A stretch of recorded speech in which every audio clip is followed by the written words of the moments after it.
Salut. Ça va? Alors déjà, si vous êtes nouveau sur cette chaîne, qu'est-ce que vous attendez? Abonnez-vous. Alors je rigole, hein, au cas où, je précise. Aujourd'hui, je vous ai convoqué pour parler de Lily Collins.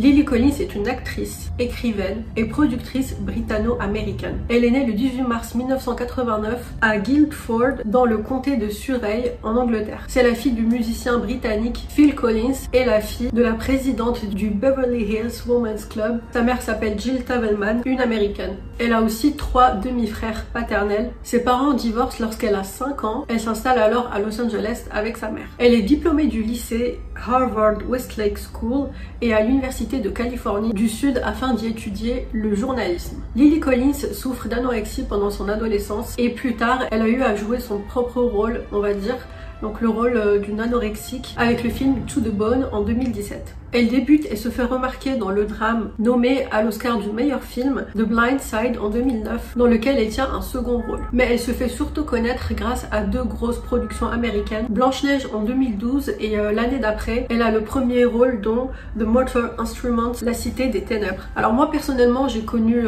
enfin je la connais pas personnellement, mais je l'ai connue dans The Extremely Wicked, vous savez le documentaire film sur Ted Bundy, vu que j'adore tout ce qui est histoire sur les tueurs en série, c'est comme ça que je l'ai connue sur Netflix. Puis ensuite, je pense qu'on la connaît vraiment tous dans la fameuse série très connue Emily in Paris. Faut que j'arrête avec cet accent. Emily in Paris, hein. Et bien sûr, c'est un rôle qui va la propulser. Emily in Paris, pour ceux qui connaissent pas, c'est une série américaine-française qui a été créée par Darren Star, si vous connaissez, c'est le créateur de Sex and the City. Et ça a été diffusé en 2020. Pas Sex and the City, Emily in Paris. Je vais vous lire le synopsis pour ceux qui connaissent pas. La série, elle est vraiment sympa. Emily Jane Cooper, une américaine originaire de Chicago, accepte de déménager en France et plus précisément à Paris pour saisir une opportunité professionnelle. Donc c'est une entreprise de marketing et l'agence américaine d'Emily l'envoie à Paris pour un peu y apporter sa touche américaine et son point de vue américain pour un peu moderniser l'image de la compagnie française. Du coup, Emily